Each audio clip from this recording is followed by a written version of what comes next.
Hello. I want to talk to you a little bit about co-regulation and a few other developmental psychology terms, references, and also how we can use typical child development to think about social differences in neurodivergent children and young people.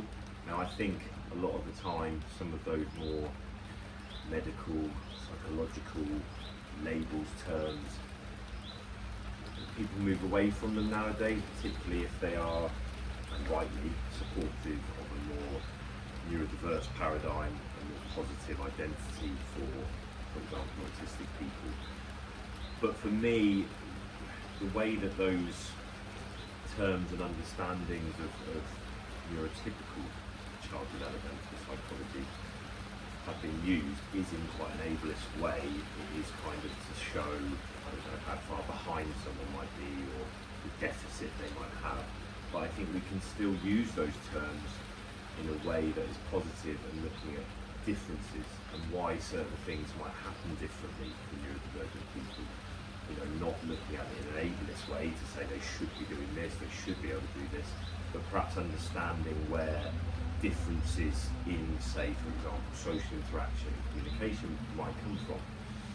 And I love the positivity of the community online at the moment, and I love the fact that the term co-regulation is now a commonly understood and used terminology. My only slight issue is that at the moment it does seem to be put forward quite often as a way of defining when we regulate ourselves to help the other person calm. So our child is regulating with us, co-regulation makes sense. And that is in part what it can mean, but if you look at the early works of, I think it's Alan Fogel, developing through relationships, he is someone that studies early child development. And again, in neurotypical child development, we come across these terms such as social referencing, such as co-regulation. The way that, through my sort of research, studies, experience, learning as an RDI consultant, putting things into practice, the way I sometimes think of it is a sort of three-step model of development of social interaction and relationships, if you like. So I would think about the first step being social attention. And what we know of, say, autistic children and young people is they tend to focus their attention elsewhere. It might be on objects, sensory environment, less automatically focused on people. Again, it's a difference. Now what that means as a difference is that it takes perhaps longer to pick up some of the more neurotypical ways of interacting. But it doesn't mean that their ways of interacting are any less of value or wrong necessarily. But in terms of co-regulation, what you find is that early on, young children will learn to regulate their actions and behaviours with another person. So we both have a role in interaction. So an example he gives in that book, Developing Through Relationships, is kind of row you boat. It's a synchronistic activity where we're learning to move our body with somebody and in response to what they do. And that kind of paves the way for co-regulation, where we can learn to do something where there's a single, I guess what they would call a triadic focus. So it's rather than a dyad of me and you, or you and the object and activity, it would be me, you and the activity. And we both have an authentic role that contributes to the end goal. And that co-regulation then paves the way for all kinds of things, cooking together, interacting together, maybe a typical conversation. So again, a neurotypical social interaction would often be, we find a subject together, we do a lot of small talk, and we kind of both contribute to one topic. Not always, but that's the general pattern. Whereas often autistic adults will talk a lot about info dumping, where I'll talk about my interest, you talk about yours, and we'll hold space for each other. Again, there's no right or wrong here, it's just different.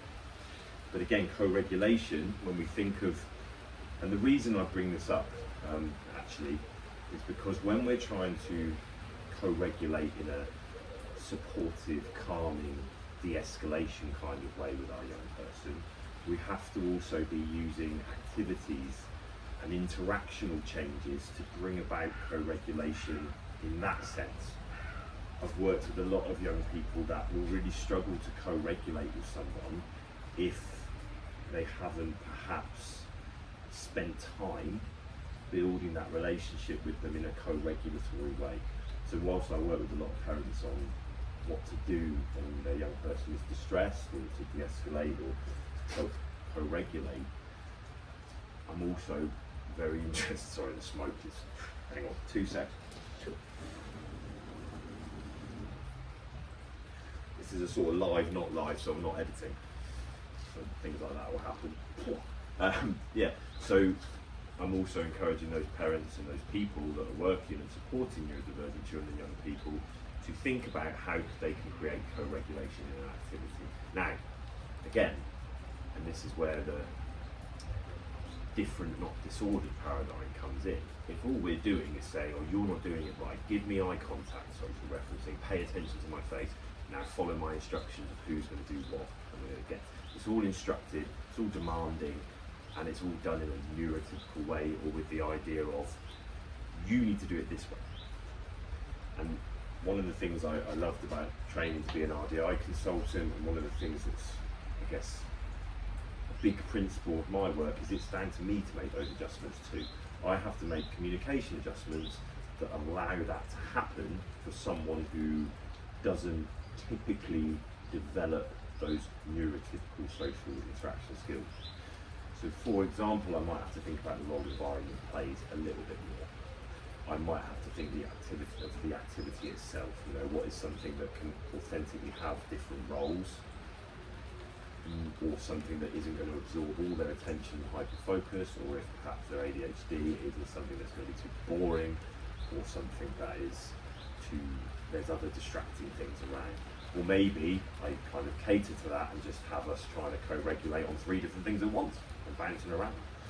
You know, so there are adjustments we make. I always find that I'm not unaware of the irony that I'm a bloody blabbermouth, especially when I'm presenting. I talk fast, move my hands around, all that kind of stuff. When I'm trying to create a frame for co-regulation, I will change that. If someone doesn't use lots of verbal communication or struggles to process it, or maybe finds it too demanding, I'll make sure I'm side by side. It cuts down the eye contact, the need for them to read all these signals at once. It's kind of more co-regulatory in its essence, because we're both here looking at something rather than me and you know. So there's all those kind of adjustments we make. And I maybe, if they are someone who has something I would call correction sensitivity, which I'll cover in another video maybe, but where they struggle with demands, I may need to adjust that way and not give too many instructions and just invite opportunities to co-regulate. Or maybe think about clearly defining each role. You know, I know that Lego therapy is a popular way of looking at building relationships and interactions, and again, you'll often find with Lego therapy they'll do things like one person's the builder, one person's the designer, one person collects the bricks, and so we give people roles to work collaboratively on something. The co-regulation paves the way to collaboration, really. So again, yes, by all means, it's a great understanding to have, I think, that we look at co-regulation as I've got to regulate myself to support the other person. But equally, I think it's important we don't forget those developmental psychology roots, because to me that gives us another tool for adjusting ourselves to support social understanding between the two of us. Again, it's not always about changing this person to fit the rest of us. It's about meeting in the middle somewhere so that they can learn the skills to understand the people around them and the world around them, but equally don't feel like they are wrong or faulty or broken for doing things a different way.